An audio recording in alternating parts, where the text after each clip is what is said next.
সম্মানিত সুপ্রিয় দর্শক শ্রোতা, দেশ ও প্রবাস থেকে যারা আমাদের সাথে সংযুক্ত আছেন, ভিডিও দেখতেছেন অথবা শুনতেছেন, সবাইকে জানাই আন্তরিক প্রীতি ও শুভেচ্ছা। বন্ধুরা, আমি কথা বলছিলাম একটি সুইট আপুর সাথে, প্রতিবেদন করবে। কয়েকদিন আগে থেকেই যোগাযোগ ছিল। উনি কেন আসছে প্রতিবেদনে বিস্তারিত ভিডিওতে থাকছে, আপনারা অবশ্যই ভিডিওটা কন্টিনিউ করবেন। আসসালামু আলাইকুম। ওয়ালাইকুম সালাম। কেমন আছেন? ভালো আছেন? জি, ভালো আছি আলহামদুলিল্লাহ। ভালো আছেন, ভালো থাকবেন, ভালো থাকাই কামনা করছি। তবে আপনি প্রতিবেদনে কেন আসছেন একটু বলেন। ভালো একটা মনের মানুষের জন্য। ভালো একটা মনের মানুষের জন্য আপনি প্রতিবেদনে আসছেন? জি। ভালো মনের মতো মানুষ আপনার এলাকার ভিতরে নাই? জি না ভাই, গরিব মানুষ যৌতুক চায়, যৌতুক তো কোথায় পাবো গরিব মানুষ? গরিব মানুষ যৌতুক চায়, যৌতুক পান না, এর জন্য মনের মানুষও হয় না। জি। পরিবারে আছে কে কে আপনার?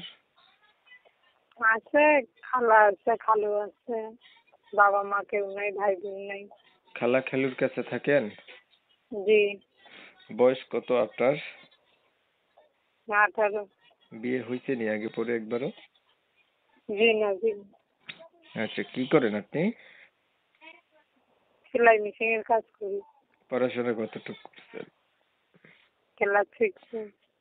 কোরআন শরীফ পড়তে পারেন? নামাজ পড়া হয়? জি, নামাজ পড়তে পারি, কোরআন শরীফ পড়তে পারি না।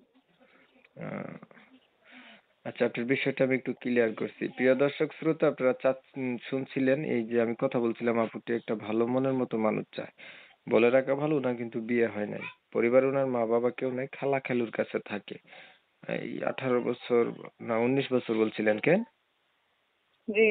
বয়স হয়ে গেছে ওনার, এখনো হচ্ছে বিয়ে হয় নাই, যৌতুকের কারণে গার্ডিয়ান নাই, আরেকজনের কাছে থাকে। সেলাই মেশিনের কাজ জানে, ক্লাস 6 পর্যন্ত পড়াশোনা আছে, কোরআন শরীফ পড়তে পারে না, নামাজ টামাজ পড়তে পারে। তো উনি চাচ্ছে একটা মনের মতো মানুষ যে ওনার জীবন সাথী হবে, এর জন্য উনি প্রতিবেদনে আসছে। তো আপনারা জানেন কমিউনিটি গাইডলাইনের কারণে ওনার নাম ঠিকানা আপনাদের মাঝে তুলে ধরতে পারি না, এর জন্য আমি দুঃখ প্রকাশ করছি। আপনারা ওনার কাছ থেকে পরবর্তীতে জেনে নেবেন। আচ্ছা আপু, ধরেন আপনি একটা ভালো মানুষ পাইলেন, এখন দেখা গেছে আপনি তো বিয়ে হয় নাই আগে, তাই না? জি। জি। এখন মানুষটা হচ্ছে বিবাহিত যদি কেউ হয়, অথবা মনে করেন যে বয়স বেশি হয়, সেক্ষেত্রে আপনার কোনো আপত্তি আছে? জি না, জি না, কোনো আপত্তি নাই। কোনো আপত্তি নেই। ঠিক আছে, আপনি ভালো থাকবেন। প্রিয় দর্শক শ্রোতা, ওনার কোনো আপত্তি নাই, আপনারা যেমনই হন, ওনার দরকার একটা ভালো মনের মানুষ। এখন আমি হচ্ছে ওনার কথা তুলে ধরছি আপনাদের মাঝে। আপনারা জানেন আমি এই রিলেটিভেরই ভিডিও দেই।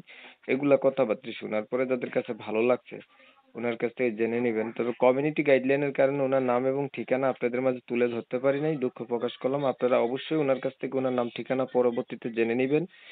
তো অনেক সময় নিয়ে আমার সাথে থেকে ভিডিও দেখছেন, ধন্যবাদ সবাইকে। সবাই ভালো থাকবেন, সুস্থ থাকবেন, আল্লাহ হাফেজ।